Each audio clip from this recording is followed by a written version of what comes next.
em 2 Coríntios capítulo 4, versos 1 a 15.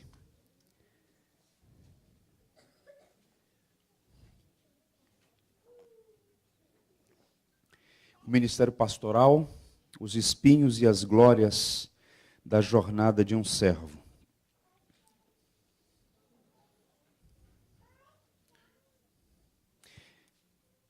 Diz assim então a palavra de Deus. Pelo que tendo este ministério, segundo a misericórdia que nos foi feita, não desfalecemos. Pelo contrário, rejeitamos as coisas que por vergonhosas se ocultam, não andando com astúcia nem adulterando a palavra de Deus. Antes, nos encomendamos à consciência de todo homem na presença de Deus pela manifestação da verdade. Mas se o nosso evangelho está encoberto, é para os que se perdem que está encoberto, nos quais o Deus deste século cegou o entendimento dos incrédulos para que lhes não resplandeça a luz do evangelho da glória de Cristo, o qual é a imagem de Deus.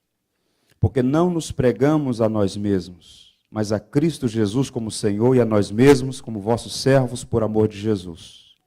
Porque Deus que disse, das trevas resplandecerá a luz, Ele mesmo resplandeceu em nosso coração para a iluminação do conhecimento da glória de Deus na face de Cristo.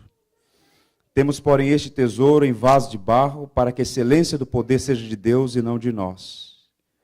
Em tudo somos atribulados, porém não angustiados, perplexos, porém não desanimados, perseguidos, porém não desamparados, abatidos, porém não destruídos, levando sempre no corpo o morrer de Jesus, para que também a sua vida se manifeste em nosso corpo. Porque nós que vivemos, somos sempre entregues à morte por causa de Jesus, para que também a vida de Jesus se manifeste em nossa carne mortal. De modo que em nós opera a morte, mas em vós a vida. Tendo, porém, o mesmo espírito da fé, como está escrito. Eu criei, por isso é que falei. Também nós cremos, por isso também falamos. Sabemos que aquele que ressuscitou o Senhor Jesus também nos ressuscitará com Jesus e nos apresentará convosco. Porque todas as coisas existem por amor de vós, para que a graça, multiplicando-se, torne abundantes as ações de graças por meio de muitos, para a glória de Deus. Que o Senhor nos abençoe. Eu creio que a segunda carta de Paulo aos Coríntios foi a carta que ele escreveu com mais lágrimas. Não foi a última foi a segunda carta dele a Timóteo, seu servo, seu irmão, seu amigo, seu filho na fé. Mas a segunda carta de Paulo aos Coríntios, acredito ter sido a carta que mais pesou ao coração do apóstolo Paulo. Por que razão? Esta carta foi escrita, entre outras razões, para que por meio dela Paulo fizesse uma defesa do seu apostolado. Agora tenta imaginar o coração desse homem. Ele fundou aquela igreja, ele permaneceu ali por um bom período, um tempo maior do que em outras igrejas, em outras comunidades, em outras cidades. E depois que ele deixou a igreja para servir e plantar novas igrejas, um grupo de falsos mestres penetrou naquela igreja, dividiu aquela igreja em vários partidos, e um desses partidos estava sugerindo que Paulo não era apóstolo, porque Paulo foi um perseguidor, Paulo não andou com Jesus, Pedro sim era o apóstolo. De modo que muitos daquela igreja estavam questionando a autenticidade do ministério do apóstolo Paulo. E ele escreve, repito, entre outras coisas, para defender o seu apostolado. E um dos princípios que Paulo vai estabelecer aqui, nessa defesa, nessa apologética do seu ministério, serve como balizas, como princípios para o ministério pastoral de modo geral.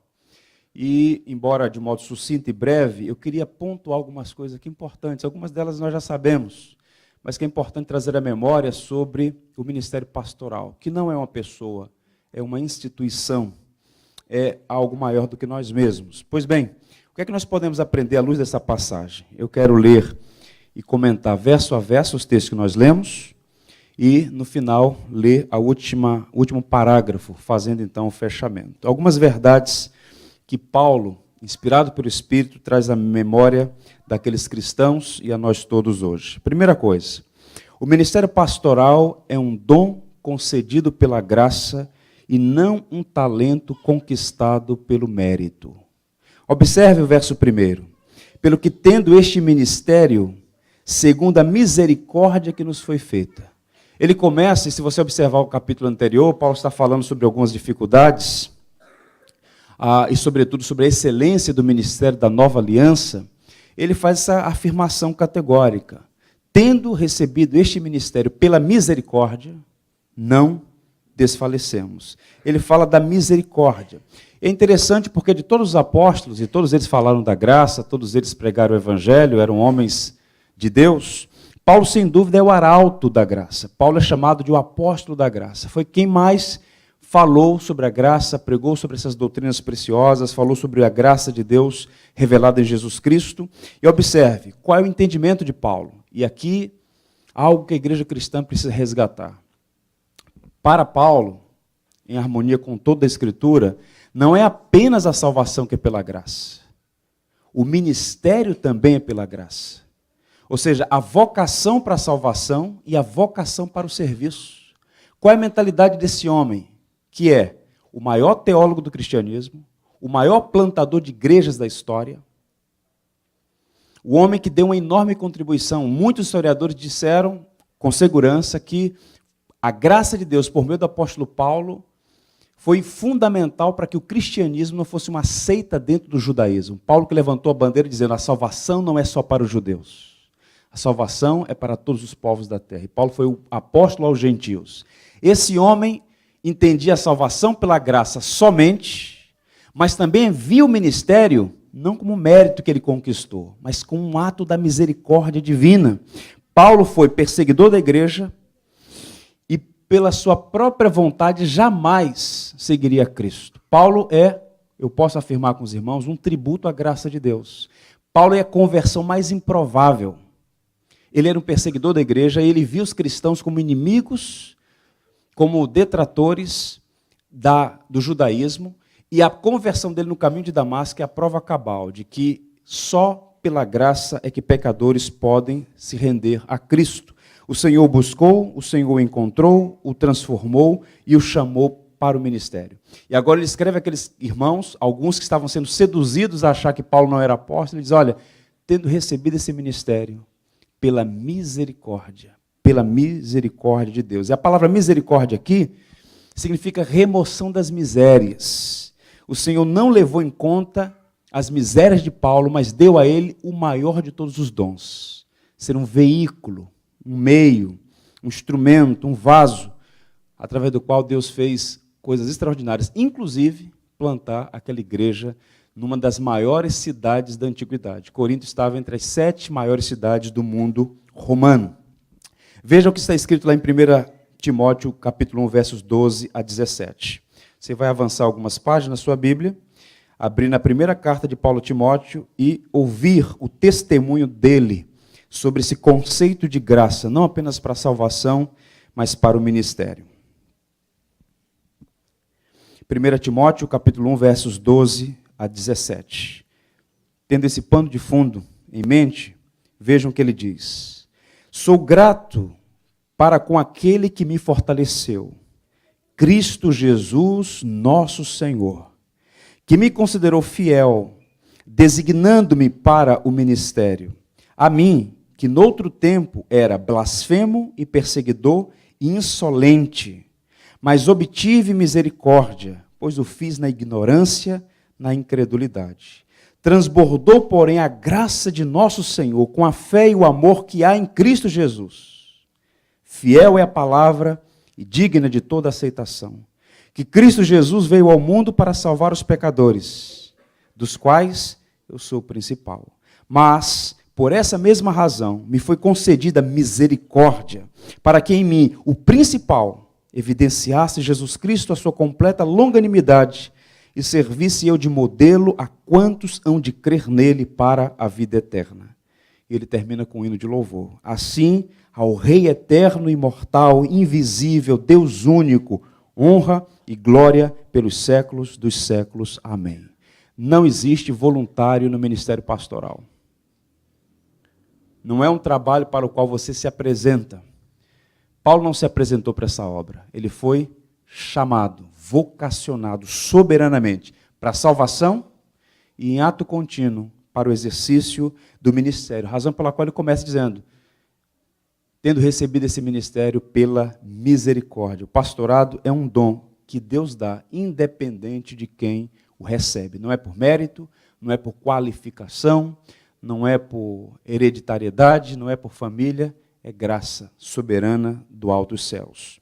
Segundo ponto, o ministério pastoral é uma atividade, por natureza, cansativa, mas a graça de Deus é suficiente para sustentar os seus servos. Ainda no primeiro verso ele fala alguma coisa muito importante. Ele diz assim, pelo que tendo este ministério, recebido este ministério, segundo a misericórdia que nos foi feita, não desfalecemos. Isso é interessante, porque os biblicistas do Novo Testamento, examinando essa palavra desfalecer aqui, o verbo, enfatizam que o que está em jogo aqui não é o cansaço físico apenas, envolve isso.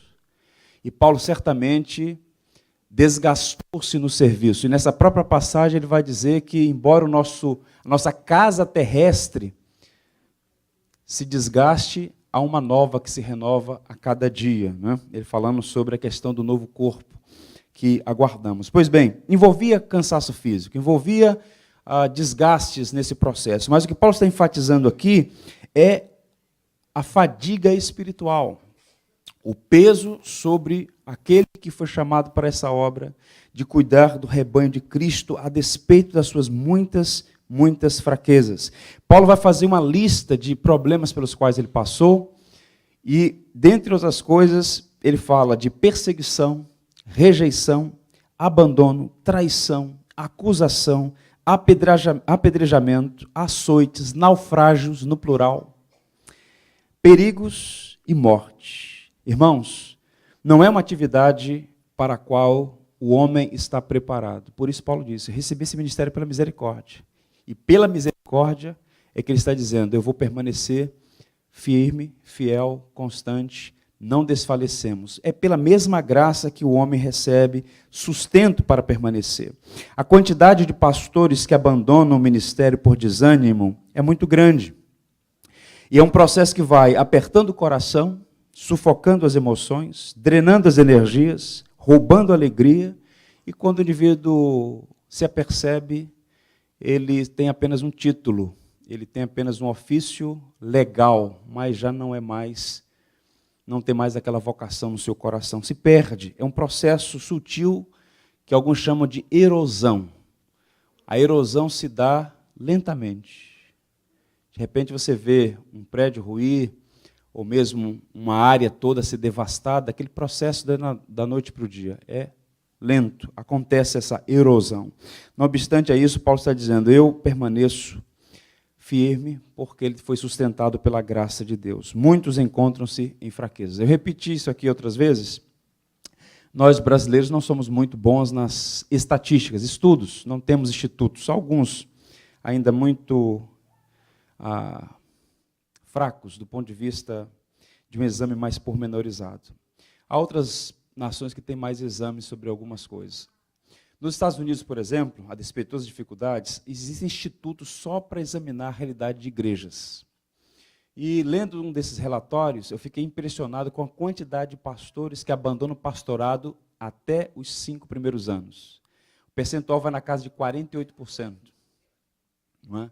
Quantidade de pastores que entram em colapso completo diante do fardo exaustivo, que não é só cansaço físico, é o peso do ministério, por natureza, de fato, exaustivo. E Paulo está dizendo aqui, tendo recebido esse ministério pela misericórdia, não desfalecemos. Em 2 Timóteo ele diz assim, e essa passagem para mim é preciosíssima, porque é a última carta de Paulo. 2 Timóteo capítulo 1, versos 1 a 13, sobre esse perigo de ser sufocado pelo ministério, pelas circunstâncias, o desfalecimento, a drenagem das energias.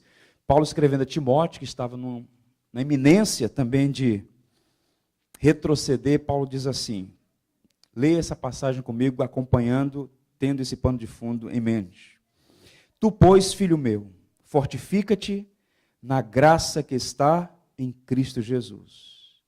é o que de minha parte ouvistes através de muitas testemunhas. Isso mesmo, transmite a homens fiéis e também idôneos para instruir a outros. Participa dos meus sofrimentos como bom soldado de Cristo. Nenhum soldado em serviço se envolve em negócios desta vida, porque o seu objetivo é satisfazer aquele que o arregimentou. Igualmente, o atleta não é coroado se não lutar segundo as normas. O lavrador que trabalha deve ser o primeiro a participar dos frutos. Pondera o que acabo de dizer, porque o Senhor te dará compreensão em todas as coisas. Lembra-te de Jesus Cristo, ressuscitado de entre os mortos, descendente de Davi, segundo o meu evangelho, pelo qual estou sofrendo até algemas, como malfeitor. Contudo, a palavra de Deus não está algemada. Por esta razão, tudo suporto por causa dos eleitos, para que também eles obtenham a salvação que está em Cristo Jesus, com eterna glória. Fiel é esta palavra. Se já morremos com ele, também viveremos com ele. Se perseveramos, também com ele reinaremos. Se o negarmos, ele, por sua vez, nos negará. Se formos infiéis, ele permanece fiel, pois de maneira nenhuma pode negar-se a si mesmo.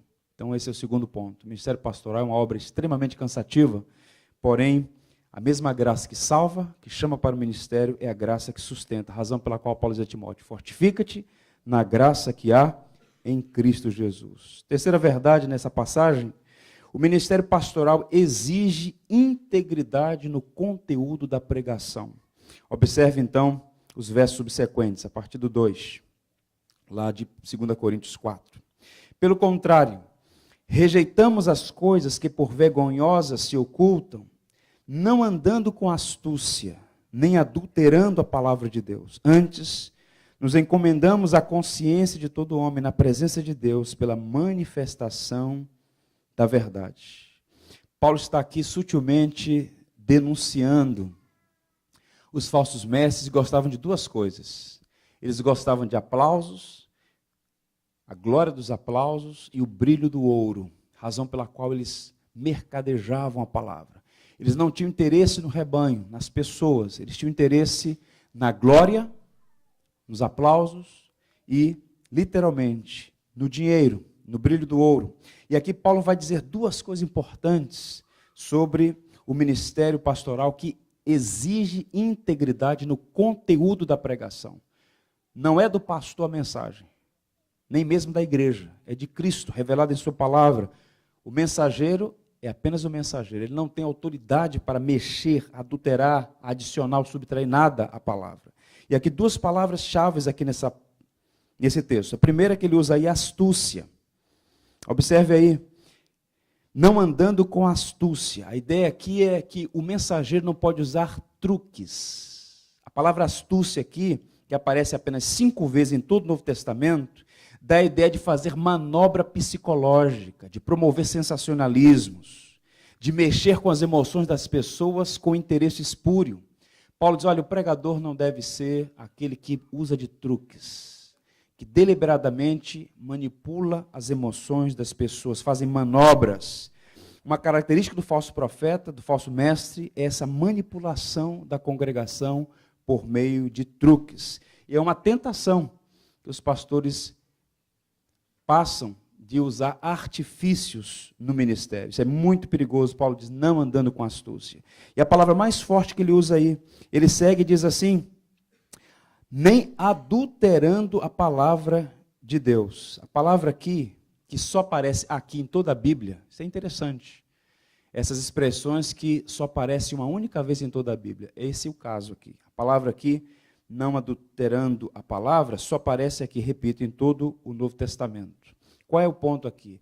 Paulo está usando a palavra que era usada na antiguidade por mercadores sem caráter, sem escrúpulos, que adicionavam água ao vinho para aumentar os lucros. No interior, pelo menos até algum tempo, era comum alguém adicionar água ao leite para ganhar mais dinheiro. Nós temos essas fraudes desde que o mundo é mundo. E o que é que Paulo está dizendo? É que o mensageiro, o pregador, o ministério pastoral não pode adicionar coisas estranhas à fé cristã, sob pena de sofrer juízo do dono da mensagem, do dono da igreja.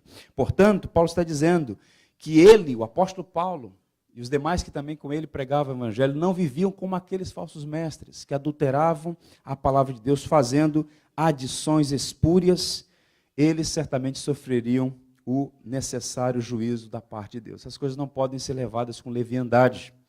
Eu me recordo de um dos momentos mais singulares que eu experimentei nessas conferências por onde eu tenho passado, foi quando eu tive a oportunidade de ouvir o Sproul pregando em uma conferência sobre o Evangelho. Ele é um dos grandes teólogos da atualidade, já bem idoso, com sérios problemas de saúde, e ele disse uma coisa para um grupo lá de 800 pastores. Era uma conferência que tinha uma marca distintiva, boa parte dos pastores eram jovens, na casa de 45 anos para baixo, e aquele ancião com mais de 70 anos, na verdade, já casa de uns 80 anos mais ou menos, né? Tem um pouquinho mais. Todos ali observando um homem com mais de 100 obras escritas, um teólogo respeitado no mundo inteiro. Ele abriu a escritura em Romanos capítulo 1, e usou a expressão, o Evangelho de Deus. Paulo aos Romanos começa a falar do Evangelho de Deus. Ele disse uma coisa que chamou a atenção. Ele disse assim, olha, nós seríamos amaldiçoados se adulterássemos o Evangelho. O Evangelho é suficiente, não precisa de adições, de ideologias políticas, de modismos, de invencionices, de tradições humanas. O Evangelho é suficiente. Ele conclamou aqueles pastores, eu pude ouvir aquilo, não mexa no Evangelho, pregue o Evangelho. Se você mexer no Evangelho, adicionando ou subtraindo coisas, você vai responder ao dono do Evangelho. O Evangelho é de Deus, não é meu, não é seu, nem da igreja. O Evangelho é de Deus. Isso é tão sério. Abra sua Bíblia em Gálatas capítulo 1, veja o que Paulo diz. Isso é importante dizer, enfatizar, porque a gente vive na época da tolerância. E não é errado ser tolerante. O problema é quando a tolerância se torna a virtude dos homens sem convicções. Nesse pluralismo teológico, onde tudo está certo, desde que haja sinceridade, vejam o que diz o apóstolo São Paulo. Gálatas capítulo 1, dos versos 6 a 9. Paulo indignado com uma igreja que estava aceitando adições ao Evangelho. Admira-me que estejais passando tão depressa daquele que vos chamou na graça de Cristo para outro Evangelho, o qual não é outro, senão que há alguns que vos perturbam e querem perverter o Evangelho de Cristo. Mas se ainda que nós, ou mesmo um anjo vindo do céu, vos pregue evangelho que vá além do que vos temos pregado, seja anátema. Assim como dissemos e agora repito, se alguém vos prega evangelho que vá além daquele que recebeste, seja anátema. Essa palavra anátema soa até como eufemismo, e é de fato um eufemismo, porque a palavra aqui é que seja maldito. Razão pela qual Paulo diz, olha, nós não podemos andar com astúcia, fazendo truques, nem mercadejando a palavra, adulterando a palavra, porque o evangelho é suficiente. Quarta verdade, à luz dessa passagem que nós lemos em 2 Coríntios 4. O ministério pastoral requer uma consciência limpa pela verdade na presença de Deus. Observe o texto diz, antes nos recomendamos a consciência de todo homem na presença de Deus pela manifestação da verdade. Paulo está dizendo aqui que há um contraste entre o arauto da graça e os proclamadores do falso evangelho, se é que podemos chamar assim. Ele diz que aquele que prega tem que pregar com a consciência limpa, de que não está subtraindo, nem adicionando nada ao evangelho. Tem a consciência limpa diante de todo homem na presença de Deus pela manifestação da verdade, porque sabe que todo sermão pregado o pregador terá que prestar contas por ele na presença do Senhor da igreja. Portanto, o ministro do evangelho, embora preste contas à comunidade local, ele não é um guru espiritual acima do bem e do mal. Cedo ou tarde ele vai prestar contas ao Senhor da igreja. O Richard Baxter, que foi um grande pregador, um pastor que viveu no século XVII, ele advertia os pastores que estavam debaixo de sua autoridade, dizendo, olha, cuidado, cuidado, cuidado na hora de escrever o sermão. Porque cada sermão que você escreve pode ser uma carta de condenação. porque você vai prestar contas do que prega ao Senhor. Pregue com a consciência limpa, na presença das pessoas e na audiência do Deus Santo. Observe que Paulo escreve na verdade foi Lucas que escreveu, mas o que ele diz aos presbíteros de Éfeso, em Mileto, está lá em Atos 20. Se você quiser acompanhar, veja que palavra importante. Paulo está se despedindo daqueles irmãos, eles estão chorosos porque nunca mais veriam o apóstolo Paulo, e Paulo então encerra o seguinte, Atos 20, versos 26 e 27. Atos 20, 26 e 27. Portanto, eu vos protesto, no dia de hoje, que estou o quê, gente? Limpo do sangue de todos. Como, Paulo? Porque jamais deixei de vos anunciar todo o desígnio de Deus. Essa expressão é muito forte e necessária porque o papel principal do ministro do Evangelho é o ensino, é a pregação. É o que salva pecadores, é o que nutre a fé dos já que foram salvos. De modo que a responsabilidade primária, principal do pastor é a pregação do Evangelho. E está aqui um homem que por meses conviveu com aqueles irmãos, com aqueles presbíteros. Olha, eu estou limpo do sangue de vocês. Com base em que ele diz isso? Porque eu jamais deixei de vos anunciar todo o conselho de Deus. E aqui é importante também, essa expressão todo. Paulo, ele não pregava partes do conselho de Deus, parte das Escrituras. Ele pregava todo o conselho. Porque, irmãos, há coisas boas de se ouvir na Bíblia. Não é bom ouvir que Jesus nos ama? Nós não cantamos ainda há pouco? Quanto nos ama Jesus? Que maravilha saber disso. Mas há coisas indigestas, difíceis, duras. Mas Paulo, como pregador do Evangelho, não cabia a ele apenas apresentar as coisas degustáveis, mas todo o conselho de Deus. E é por isso que ele estava limpo do sangue de todos eles. Razão pela qual, ai dos pastores que sufocam, suplantam, subtraem verdades indigestas, com medo da crítica da congregação. O pastor tem que pregar todo o conselho de Deus. E todo o conselho de Deus envolve tudo. Coisas boas de se ouvir e coisas não tão agradáveis de se ouvir.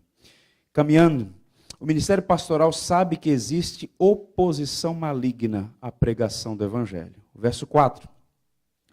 Mas se o nosso Evangelho ainda está encoberto, é para os que se perdem que está encoberto, nos quais o Deus deste século cegou o entendimento dos incrédulos, para que lhes não resplandeça a luz do Evangelho da glória de Cristo, o qual é a imagem de Deus. Paulo está sofrendo aqui muitas acusações, vejam como a coisa é sutil e maligna. Paulo está sofrendo acusações, no meio da própria congregação, de ser um pregador fraco. Paulo é acusado de ser um pregador fraco. Por que razão? Porque os falsos mestres que penetraram na igreja, eles estavam dizendo, olha, quais são os frutos do trabalho do apóstolo Paulo? Esta é uma das grandes cidades do Império Romano. Se Paulo fosse mesmo um homem de Deus, cheio do poder do Espírito Santo, essa igreja não teria algumas dezenas de pessoas. Ela teria aqui, no mínimo, algumas milhares de pessoas. Onde estão os frutos do trabalho de Paulo? Ele não era um pregador, por que a cidade não se rendeu a Cristo? E Paulo estava sendo questionado quanto à eficácia da pregação. E aí ele começa com um adversativo, verso 4. Mas, ele já tinha falado do Evangelho, que ele não sonegou o Evangelho. Mas, se o nosso Evangelho ainda está encoberto, para os que se perdem que está encoberto, nos quais o Deus deste século cegou o entendimento dos incrédulos para que não lhes resplandeça a luz do Evangelho da glória de Cristo, o qual é a imagem de Deus. Qual é o ponto aqui? O que é que Paulo está ensinando aqui? É que o problema não está na mensagem e não está necessariamente naquele que prega, mas na condição do ouvinte. Paulo diz, eu sempre preguei o Evangelho. Mas se o Evangelho ainda está encoberto, é por causa da incredulidade daqueles que ouvem. Alguém comentando essa passagem, disse que a condição daquela gente, que é a condição de todo homem que nasce em trevas espirituais, é fundamentalmente aquela que João descreveu no seu Evangelho. A luz veio, mas os homens amaram mais as trevas do que a luz. O sol brilha todos os dias, mesmo quando nós não enxergamos. Mesmo à noite, o sol está brilhando. É a nossa condição que nos impede de enxergar o brilho do sol. O evangelho está aí, vivo, pujante, sendo pregado dia e noite e dia, em todas as partes do mundo. Mas se há um contingente expressivo de pessoas que não abraçam o evangelho, o problema não é o evangelho, nem mesmo aquele que prega o evangelho. O problema é a condição espiritual do ser humano em densas trevas espirituais. Satanás cega a mente do pecador, e o pecador decaído tem mais facilidade para acreditar em mentiras do que crer na verdade. Irmãos, a salvação é impossível ao homem. Eu só posso crer na salvação como um ato soberano da misericórdia de Deus, trazendo pecadores das trevas para a luz, porque o homem por si só, ele não tem condições de enxergar a glória de Cristo. Ele está, como disse Paulo sobre os judeus, com um véu sobre o coração, e os gentios de igual modo, com um véu sobre a mente, de modo que estão cegos para enxergar a glória de Cristo. Observe 2 Coríntios 2, versos 15 a 17. Nessa mesma carta, ele já havia dito, lá no capítulo 2, 2 Coríntios 2.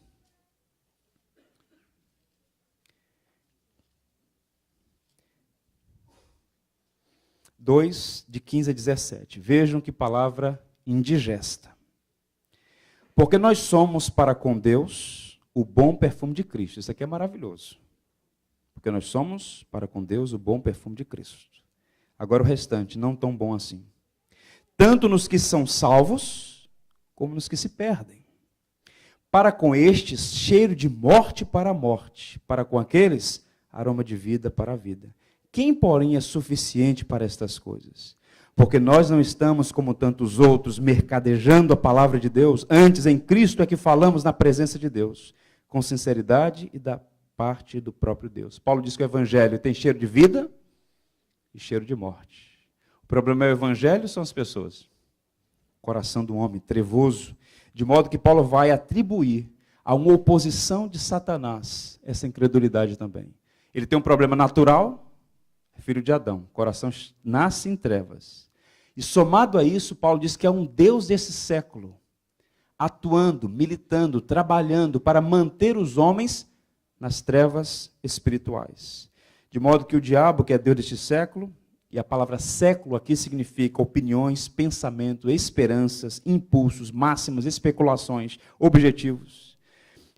É Satanás que atua, que se opõe ao evangelho para que os homens permaneçam na sua incredulidade, nas trevas dos seus corações incircuncisos. De modo que é bíblico e é tradicional, faz parte de uma longa tradição, os cristãos orarem por aqueles que ainda não reconheceram Jesus como Senhor e Salvador. Orar, por que devemos orar?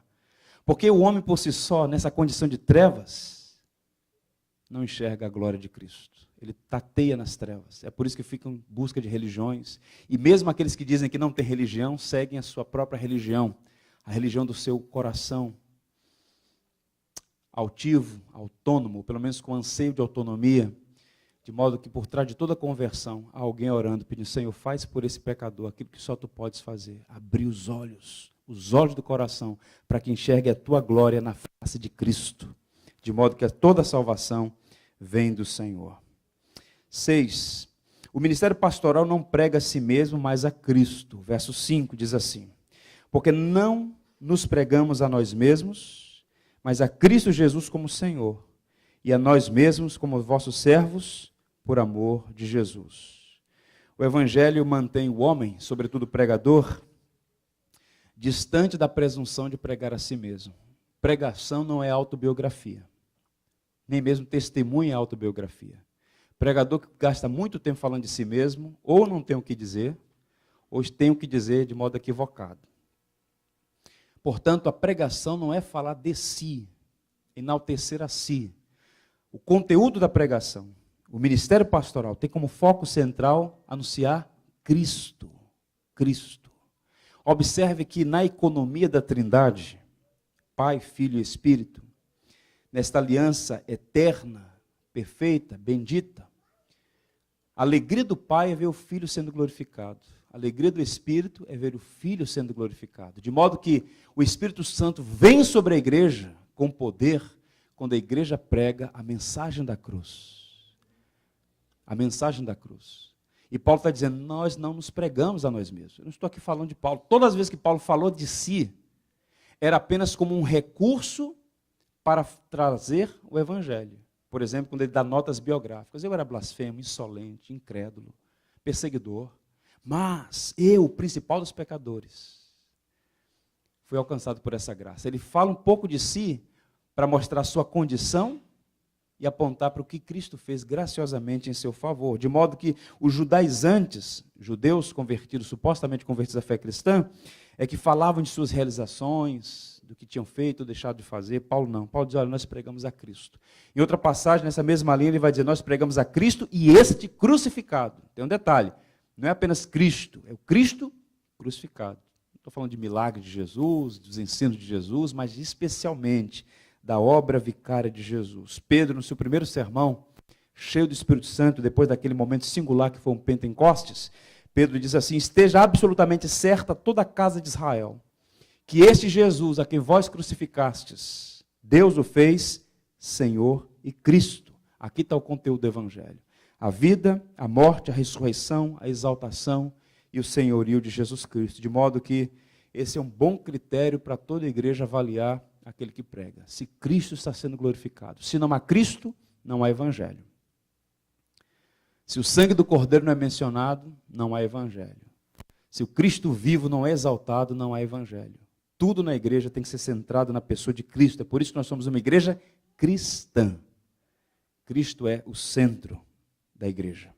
Caminhando, o ministério pastoral crê que o Evangelho é o poder de Deus. O verso 6 diz assim, porque Deus que disse, das trevas resplandecerá a luz, Ele mesmo resplandeceu em nosso coração, para a iluminação do conhecimento da glória de Deus na face de Cristo. Essa é uma das passagens mais lindas nesse parágrafo que nós lemos, porque, observem, Paulo está fazendo um jogo de palavras. Paulo está dizendo, olha, lembrem-se do princípio. Como era no princípio? No princípio criou Deus os céus e a terra. E o Espírito de Deus pairava sobre a face das águas. Tudo era escuro. Tudo era trevoso. E Deus disse, haja luz. E houve luz.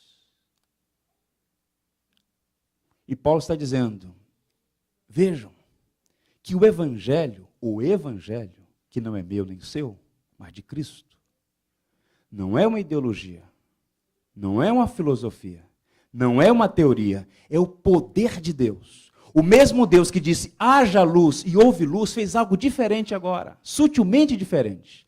Ele olha e vê trevas. Onde? No coração dos homens rebeldes. Trevas. E agora Deus resplandece a luz. Ele mesmo penetra o nosso coração. E das trevas resplandece a luz. De modo que todo cristão é, na verdade, uma nova criação. Razão pela qual aquele texto lá em 2 Coríntios 5,17, se alguém está em Cristo, nova criatura é. As coisas velhas, eis que tudo se fez novo. Eu pergunto a vocês, quem tem poder de criar a partir do nada? E por que tem muito evangélico achando que a salvação pertence a ele? Falta de entendimento. O mesmo Deus que criou os céus e a terra, é o Deus que cria um novo coração, onde só há rebeldia. O coração de pedra é removido e um novo coração é colocado. O Kistemaker, Simon Kistemaker, um biblicista do Novo Testamento, ele disse assim, na primeira criação, Deus ordenou que a luz brilhasse, mas na nova criação, Ele mesmo brilhou em nossos corações. Ele está dizendo, este brilho da glória de Deus na face de Cristo. Por isso Jesus disse, eu sou a luz do mundo. Ele não envia a luz, ele não cria a luz, ele é a própria luz. Há um cântico que fala sobre essa luz gloriosa que iluminou nossas trevas e nos deu nova vida, é Jesus Cristo. Paulo no caminho de Damasco viu o que, irmãos? Uma luz. E aquele homem empedernido, entenebrecido, endurecido, impossível de salvar a si mesmo, de repente foi iluminado de modo tal que agora deixou de ser perseguidor para ser um pregador do Evangelho da Graça. Você deve sua salvação à luz, e a luz é Cristo. Se ele não brilhasse no seu coração trevoso, você estaria ainda numa condição, como a maioria das pessoas, tateando nas trevas da sua própria rebeldia. Caminhando, o ministério pastoral reconhece que o Evangelho é tesouro carregado em um vaso de barro. Aí ele muda o tom no verso 7, ele deixa de falar da glória do Evangelho para falar da fraqueza do vaso.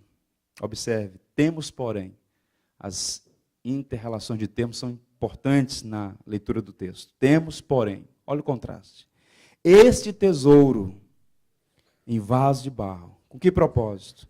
Para que a excelência do poder seja de Deus e não de nós. Paulo começa a exaltar o Evangelho. Olha esse Evangelho que mercadores estão adulterando. Este Evangelho é o poder de Deus. É o poder que brilha no coração trevoso do homem e dá a ele nova vida. Mas aprove a Deus que esse tesouro do Evangelho estivesse contido em vaso de barro. Aí ele está falando da pregação em contraste com o pregador. Paulo fala do Evangelho como tesouro, e de fato é um grande tesouro, de inestimável valor, mas a ênfase a partir de agora é sobre esta prerrogativa divina e soberana de usar como meio de graça a pregação que é transmitida por vaso de barro, que tem fraquezas, limitações, e ele mesmo sabia que tinha muitas delas. Por isso, o vaso não pode se orgulhar. O pregador orgulhoso é uma inconsistência, uma incoerência, porque a mensagem não é dele, o poder não é dele, a sabedoria não vem dele, embora ele deva sempre se esmerar naquilo que faz, tudo provém de Deus, que nos reconciliou com Cristo Jesus, consigo por meio de Cristo Jesus. Quando aquele relato de Atos da conversão de Saulo, que era o nome latino de Paulo,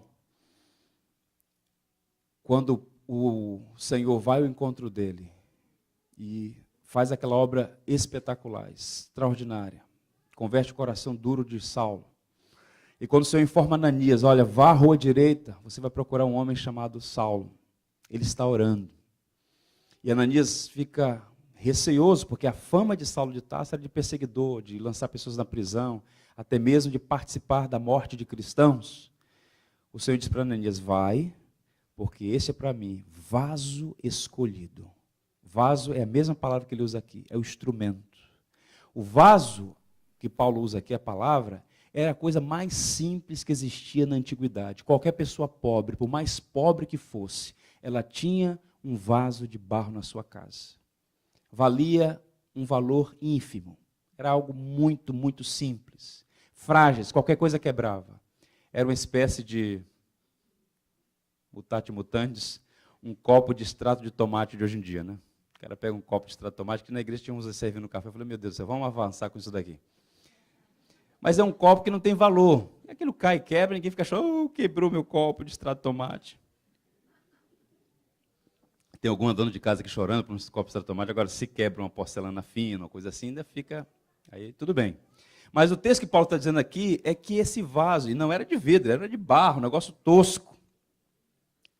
Paulo está dizendo que Deus fez uma coisa que escandalizou os anjos. Ele pegou o tesouro do Evangelho e depositou em vasos tão frágeis. E sabe por que algumas pessoas perdem a fé? Porque colocam sua esperança nos homens.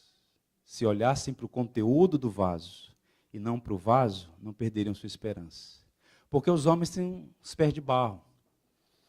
Uma das razões pelas quais eu amo a história da igreja é porque ela me mostra que, apesar de quem nós somos, Deus nos usa.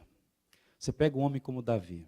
Um dia um detrator de um desses personagens da história da igreja, apontando falhas, nódoas na biografia de um personagem em particular, não posso concordar com a teologia desse homem porque ele fez isso, isso e aquilo. Eu disse, bem, se seu raciocínio estiver correto, você tem que rasgar boa parte da sua Bíblia. Começa com Saltério, porque a maioria dos salmos foi escrito por um homem que tinha nódoas terríveis na sua biografia, o rei Davi.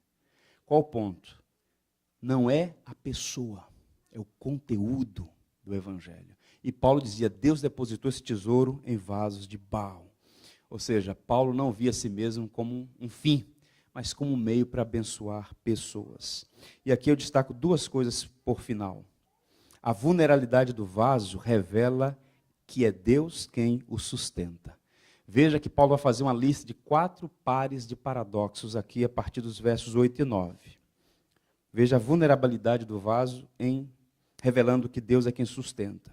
Em tudo somos atribulados, porém não angustiados. Perplexos, porém não desanimados. Perseguidos, porém não desamparados. Abatidos, porém não destruídos. Qual a intenção de Paulo ao fazer esse jogo de palavras?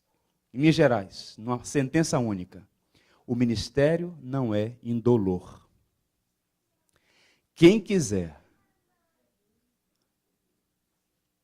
evitar angústias, aflições, tribulações, decepções, frustrações, desgastes, não se envolva com esse negócio. Porque inevitavelmente, virão as dores nesse processo. Não há ministério indolor. Não apenas o ministério pastoral, mas o ministério de modo geral. Se você quer se envolver no ministério da igreja, cumprindo seus dons, usando seus dons e talentos, inevitavelmente você vai passar por dores nesse processo. E aqui Paulo faz um conjunto de palavras bem interessantes, mostrando que quem quiser se envolver no ministério sem problemas é melhor, como eu disse uma vez para um amigo, vender algodão doce na praça, que é menos traumático. Pois bem, ele fala atribulados, mas não angustiados. A tribulação é o que é externo. Tribulação na Bíblia é sempre uma coisa externa, que está fora de você. Mas ele diz, olha, atribulados, mas não angustiados, que é o sentimento interno. Paulo diz, olha, faz parte a tribulação, nós somos sempre atribulados. Ele está falando de problemas variados, mas nós não perdemos a paz. Não é aquela angústia que assalta a alma. De acordo com o salmista, a tribulação produz angústia, mas essa angústia não pode ser crônica. O indivíduo pode até passar pelo vale da sombra da morte.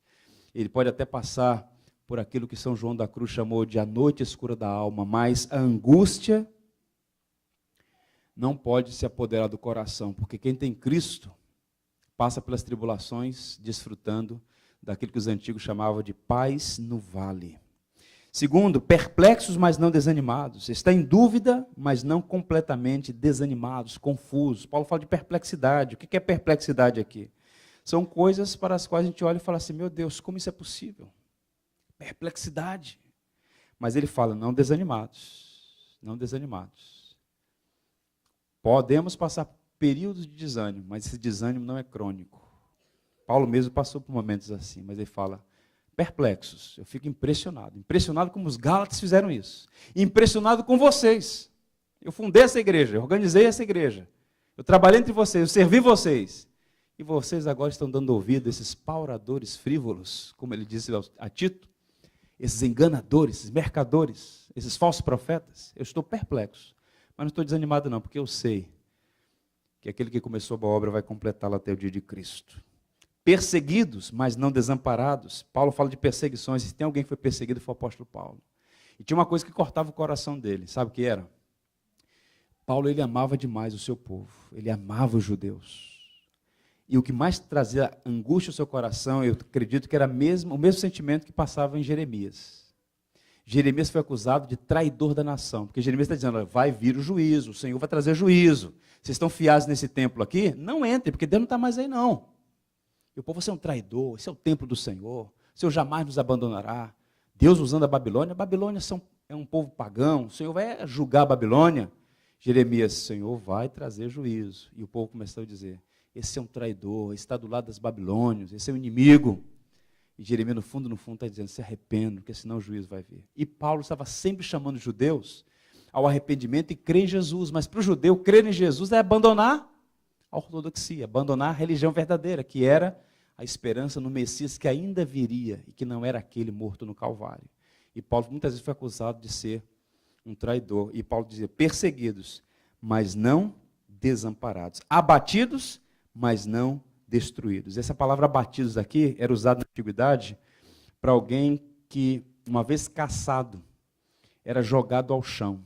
Era como um animal que estava sendo caçado, e aí o caçador jogava o animal ao chão. Paulo diz, muitas vezes eu fui abatido, fui a nocaute, mas eu não fui destruído. E sabe por quê?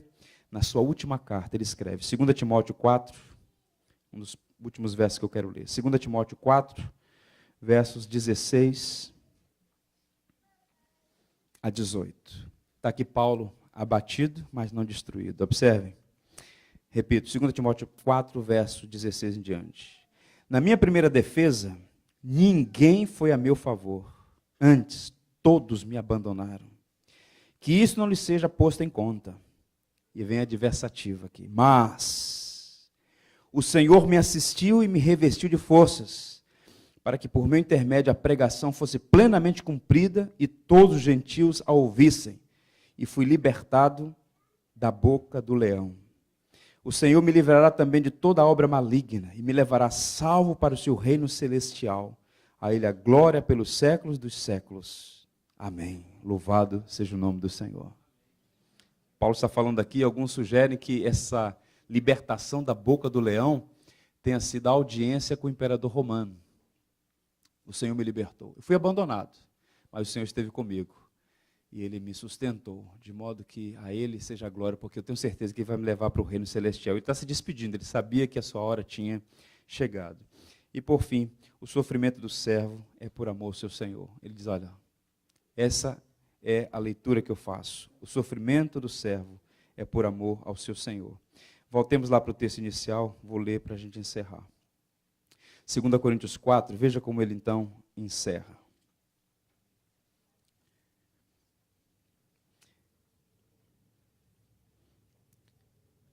A partir do verso 10 do capítulo 4 diz, levando sempre no corpo o morrer de Jesus, para que também a sua vida se manifeste em nosso corpo. Porque se nós que vivemos somos sempre entregues à morte, por causa de Jesus, para que também a vida de Jesus se manifeste em nossa carne mortal. De modo que em nós opera a morte, mas em vós a vida. Tendo, porém, esse mesmo espírito da fé, como está escrito, eu criei e por isso que falei. Também nós cremos, por isso também falamos. Sabemos que aquele que o ressuscitou, Jesus, também nos ressuscitará com ele e nos apresentará convosco. Porque todas as coisas existem por amor de vós, para que a graça, multiplicando-se, torne abundantes em ações de graças, por meio de muitos, para a glória de Deus. O servo sofre por amor do seu Senhor. Paulo amava a igreja, mas o amor dele pela igreja era fruto do seu amor pelo Senhor dela. Razão pela qual o ministério pastoral só é possível quando os pastores olham para o seu Senhor, de onde vem toda a graça necessária para continuar servindo e abençoando a igreja, apesar das suas dificuldades. O Warren Wiersbe, que foi um pastor que ficou por muitos anos na mesma igreja, ele disse, a prova do verdadeiro ministério não está nas condecorações, mas nas escoriações.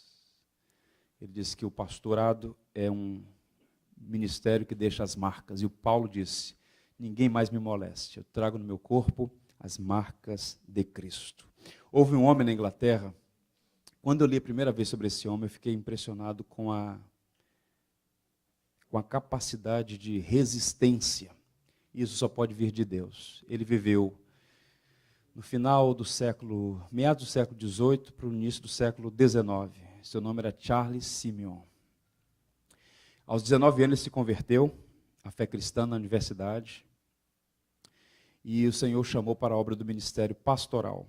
E ele era de uma família muito nobre, seu pai era um médico muito conhecido na Inglaterra, em particular em Londres, mas a família toda membro de igreja, nominalmente membro da igreja anglicana, mas ninguém era cristão, efetivamente. Ele se converte na universidade e começa a estudar, o pai dele fala, poxa, você podia seguir outra carreira, mas ele entende que a vocação dele é o pastorado. E o bispo inglês, o bispo de York, percebendo nele qualidades, de fato uma fé evangélica, que eram os dias do avivamento metodista na Inglaterra, o coloca na igreja da Trindade, a igreja da universidade, em Cambridge. Ele começa a pastorear. E ele ficou ali por 54 anos. A gente olha essa história assim, de modo geral, e fala assim, caramba, que coisa bonita, né? Mas a história de sofrimento desse homem foi muito grande. Os 12 primeiros anos na igreja foram os mais difíceis, porque naquela época, isso é estranho para nós hoje, mas as pessoas tinham cadeiras cativas, se bem que de vez em quando ainda tem por aí. Mas eram assentos com chave. E uma boa parte daquela membresia não queria que ele fosse o novo pastor. E aí, por 12 anos, um grupo não vinha à igreja e nem deixava ninguém sentar naqueles bancos. Então, uma ala inteira vazia e os donos da igreja com a chave lá de fora. E um grupo vindo. E a igreja crescendo, porque ele começou a pregar o evangelho. Ele era um anglicano, chamada Baixa Igreja Anglicana, né, evangélica. Enfim, 12 anos. E ao sair na porta da igreja, você está aí, né? Mas você, esse não é o seu lugar, você não é nosso pastor. 12 anos assim. Até que Deus mudou o coração de alguns e levou outros para outro lugar. E ele fez um trabalho por 54 anos. Nunca se casou, dedicou-se somente ao ministério. Fundou várias sociedades missionárias. Fomentou o trabalho missionário, inclusive dos batistas ingleses que iam acompanhá-lo e pedir orientação a ele. Foi mentor de Henry Martin. E depois de 54 anos, ele fechou a coletânea com 21 tomos de pregação. Entregou ao rei da Inglaterra. Ele foi considerado um dos maiores pregadores daquele período. E ele é chamado de o Jó da Inglaterra. 54 anos. Os 2 primeiros anos, pregando para uma audiência, boa parte dela, que não o queria ali. E ele, perguntado, praticamente 3 anos da sua morte, numa entrevista, e perguntaram, como é isso é possível? O que é que te sustentou? Ele deu a seguinte resposta. Meu querido irmão, não devemos nos importar por experimentar um pouco de sofrimento por causa de Cristo. Regozijemo-nos, lembrando que nossa santa cabeça, que é Jesus, superou todos os seus sofrimentos e triunfou sobre a morte. Sigamo-lo pacientemente, pois em breve participaremos da sua vitória celestial. Ou seja, Cristo. O foco de Paulo era Cristo. A audiência de um ouvido só. Que Deus nos ajude, que Deus nos abençoe. Orem pelos pastores, vasos de barro, que carregam o tesouro do Evangelho. Fiquemos em pé.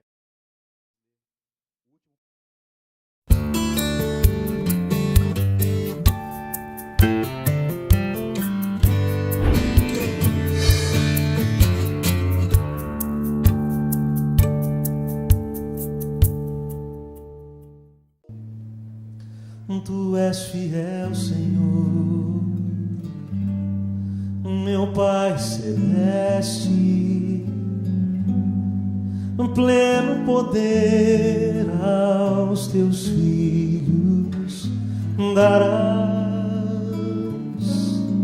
Nunca mudaste, tu nunca faltaste, tal como eras, tu sempre serás. Vamos juntos? Tu és fiel, Senhor, tu és fiel, Senhor, dia após dia, com bênção sem fim.